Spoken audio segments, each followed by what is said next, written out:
So, well, it's a two-way thing now. What about the investors? What if they have problems with a consumer?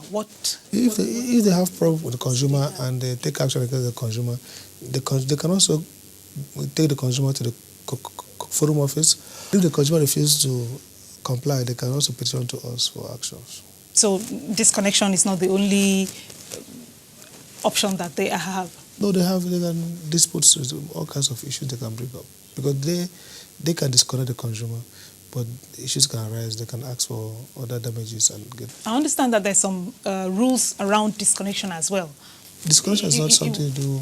It's not something that used to happen in the days of PHCN when people would just walk up to your house and take down your cables. No, disconnection. You have to be there. They don't disconnect. If you're not paying, they have to give you notice to pay. After some time, there are processes for disconnection and processes for restoration of service, and there should be no mass disconnection, no arbitrary disconnection. So consumers need to take... the rules are there to govern them. Can you explain the multi-year tariff order in a way that the man on the street would readily understand it? The multi-year tariff order tells you the process by which we make all the prices in the market. So if we say the price for power for you is X amount in this place, the man who is buying it, the DISCO, the distribution company who buys power from the generator, buys at a price, sells to you at a price. The distribution company that sells, the generating company generating power sells at a price. All these prices are fixed over 5 years.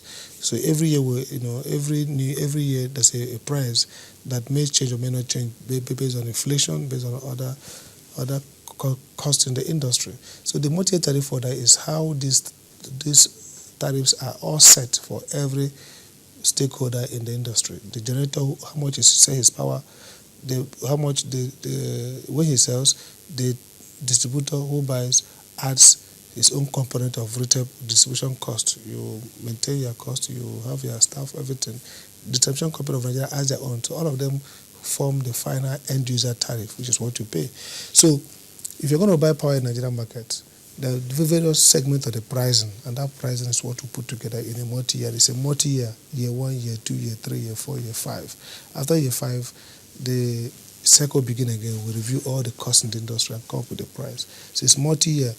It's different prices every year for electricity consumers as an industry. The irony is that some of the investors have also been complaining about the market rules, including the multi-year tariff order. What are their concerns and how are they being addressed? If you come to a market that you don't control the pricing, they are worried about the price, just like consumers are worried.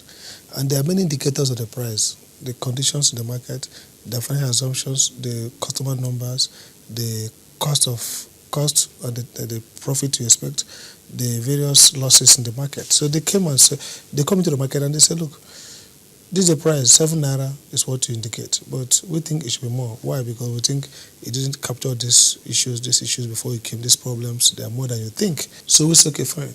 You can't fix this price arbitrarily.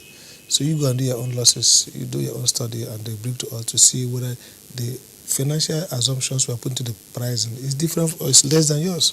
So the consumer is concerned that the price may be more than the service quality they're getting. The producer says the cost of selling this power is less than the cost of producing it. So that's why the operators are concerned about pricing. And then we say, bring the evidence that the data we use in putting this price together is not the right data. Maybe they say they have more customer number.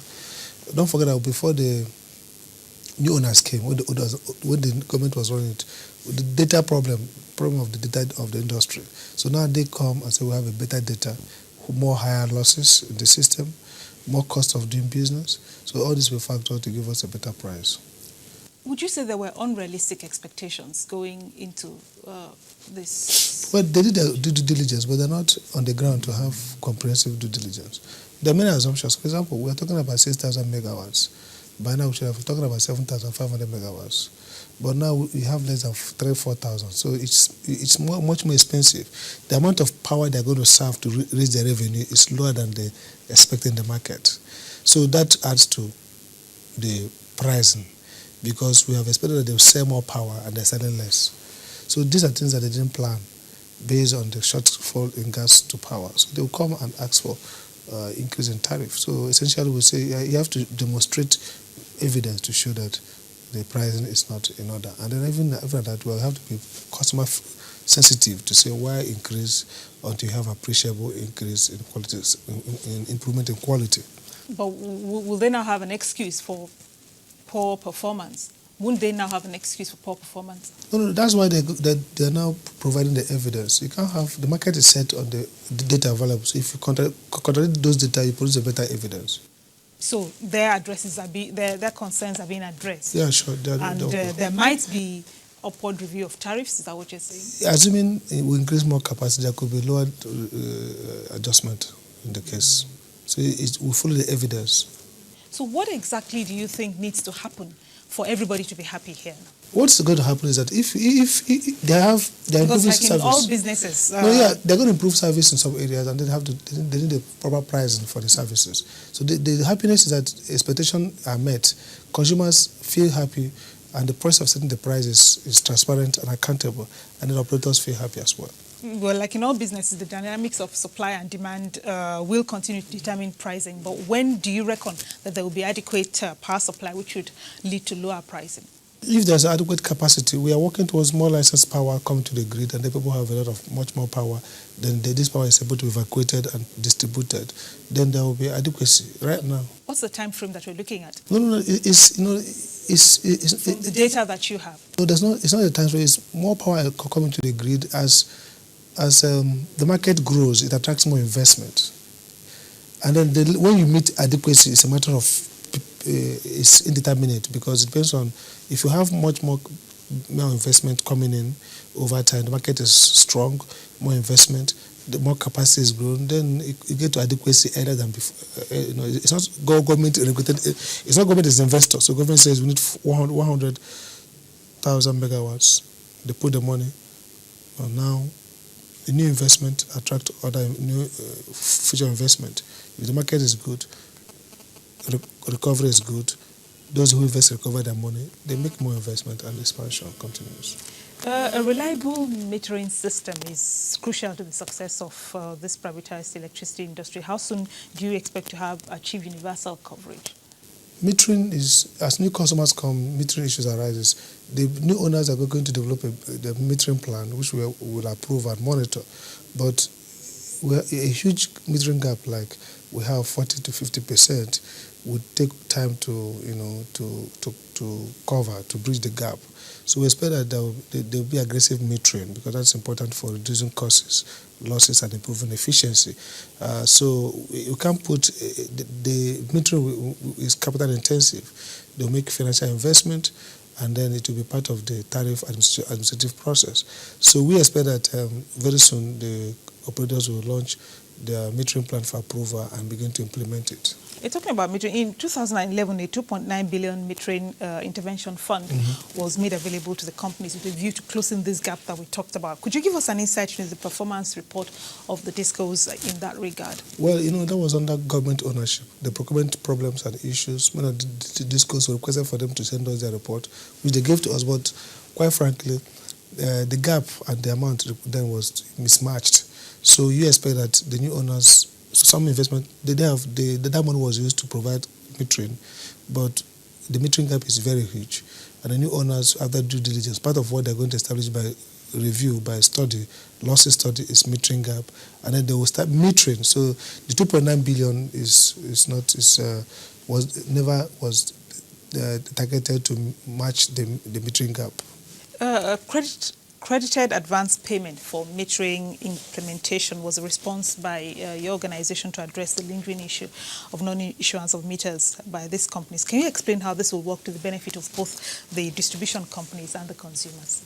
Well, because it was part of the interim measure before the new owners come. The idea being that is the reverse of operator financing. So consumers finance their metering, and it becomes rebated through tariff. So what that means is that any willing consumer can say, I want to be metered so that I'm not estimated any longer, and they can pay the amount of the meter, the hardware, the software, and then they get metered, and then that amount is repeated every month through their fixed charges. So the new owners are obligated to implement this policy with refinements. And once they develop their own metering plan, which requires them to make the pre-investment and recover through tariff, then we'll reverse the process. Essentially, meters are free. Essentially free as long as you pay a tariff. So either you pre-finance or you post-finance. You know, from experience, the rural areas is where people don't use up much electricity, but that's where people don't pay for electricity. What have you found out the companies are doing to address this problem? Before now, the companies were doing mass metering. They come to a village and then they meter them at a central place, and the community receives one bill which they share among themselves. But what's going to happen is that they are now metering individual metering in some of the villages. It doesn't matter, like in some part of Abuja, you see that metering happen more in the rural area like Kubwa because of World Bank intervention. So metering will always remain a priority to distribution companies, especially based on where they expect to, because of the cost component. They will first on the queue will be those who are in the urban area where it needs, where there's concentration of consumers and where metering can help you maximize revenue. Dr. Sam Amadi, we thank you for your time. Thank you very much. And we thank you for watching. Please join us again next week when View from the Top returns. Between now and then, let's continue the conversation online at channelstv.com. Have a good day.